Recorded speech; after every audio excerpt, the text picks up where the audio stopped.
For the first time ever, I tried hardcore in Path of Exile, and because of my infinite wisdom, I decided to have my first hardcore experience in the Runic Gauntlet. Here's how that went.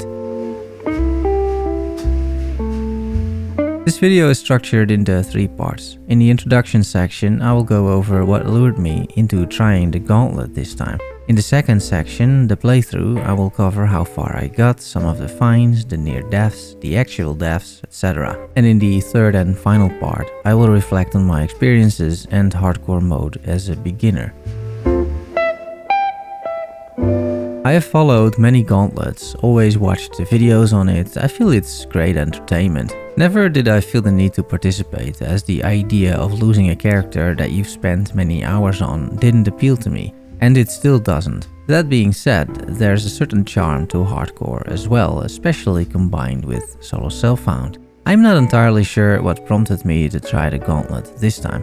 It has to do with how well the channel's been doing lately, and I'm simply looking for enjoyable gameplay and strategies and builds to make content about, which so far works quite well. I thought the Gauntlet might be another venue to pursue. I'm honestly happy just playing Path of Exile for the most part, and with hardcore, Ruthless, which is something I have yet to try, and PoE 2 coming up, it's possible you don't need to play any other game ever again, which I'm fine with really. DS Lily joked that the top 5 ARPGs is just the 5 different versions of PoE, but yeah, she's right. Back to the Gauntlet, there was a certain curiosity as well, wanting to experience how brutal such a gauntlet is, and it turns out very brutal, so I made a character. I decided to make the Power Siphon Trickster build. I was very familiar with it at this point, which is a big pro. The biggest con might be that during the campaign, where the Gauntlet is very difficult, it's not the tankiest build. If I try the Gauntlet next time, I think I will start with something a lot more durable from the get-go. The Gauntlet sets the tone with Hillock, who gets a slam, and Maven orbs and other Maven shit around him.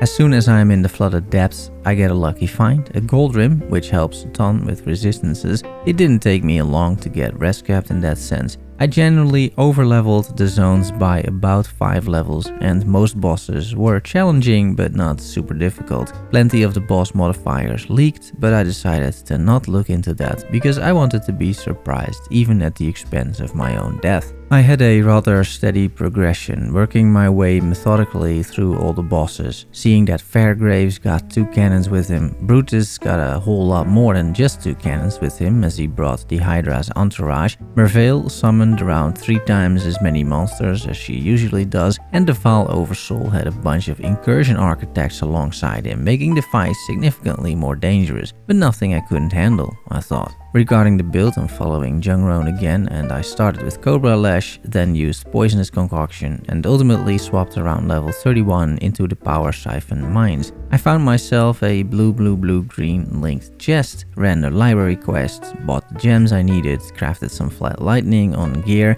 gambled for some additional gear, and respec'd the passive tree. I was good to go from this moment onwards. Where the first few acts were fairly smooth, around Dominus, the Gauntlet difficulty seems to steeply increase. Dominus nearly killed me with those lightning wolves, as can be seen over here, although a bit later I did manage to kill him. I'm also not used to using a logout macro, so I'm way too slow. In Comb's domain, I have another way too close encounter with just random totems that nearly cut my head off. Not great, I am warned. Comb himself wasn't that much of an issue. The same is true for Duresso, who's also not that difficult. I then went into the lab and I got my Trickster with the Frenzy Charge node, and then we get to Malachi. This is a boss that I from time to time die to in normal game modes, because I find it difficult to see all the effects. It's a lot of red. However, add a bunch of Maven beams and this fight gets exponentially more difficult. I managed to escape death once using the logout macro, but the second time I wasn't so fortunate, so I died. That bummed me out quite a bit, as I was playing for most of the days at this point. I left the Gauntlet for a few days thinking I was done, but I then tried later sometime again, and I did the same build, same idea, same swap, but unfortunately also the same death. Again, Malachi got the better of me. That is all I managed to do, which isn't impressive. Small self-plug, check the description for Google Docs on all my SSF stuff, account name, POBs, atlas trees, etc. There's a Discord link in there as well. I have a guild, ThyGuild, feel free to join in-game. And don't forget to subscribe, guys. Okay, back to the video. My initial reaction to all of this was that this game mode sucks, and the Gauntlet sucks even more. And I still feel that the Gauntlet may be a bit too difficult for me to make it enjoyable. It is designed to not be fair, I understand that, but still. However, it's hard to deny that when your character's life is on the line in hardcore, the game gets a lot more tense and your decision making around your character a lot more impactful. This may be a strange comparison, but it felt like playing Skyrim in survival mode. Skyrim, one of my favorite games ever, normally doesn't have a hunger, fatigue or cold system, and you can fast travel everywhere as long as you explore those places. This makes for a very casual, smooth experience, where you can do whatever you want without suffering many or any consequences. With survival mode, you can't just walk to the top of a mountain towards the Greybeards, because you will literally freeze to death. Instead, you need to stock up on supplies, craft clothes to keep you warm, maybe look at the weather, the time of day, and then make the trip without fast traveling because that is disabled. Everything you do in the game becomes a conscious choice. I feel hardcore for me and PoE did the same thing. You're not just running into a zone and you're not just going to equip a piece of gear.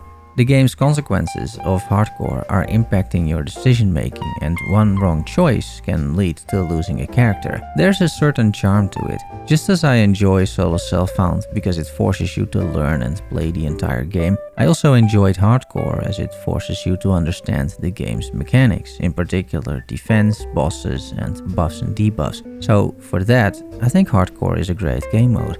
I can definitely see myself playing solo self-found hardcore every now and then, without the Gauntlet. Another thing I appreciated quite a bit is how tense the boss fights become. You're on the edge of your seat, paying full attention to what's going on, and it's something you normally don't experience. All in all, I've definitely gained some appreciation for this game mode. So who knows, maybe around the end of the league I will play a little bit more. Either way, I hope you enjoyed this video. Subscribe and like for more PoE guides. Thanks for watching and making it to the end.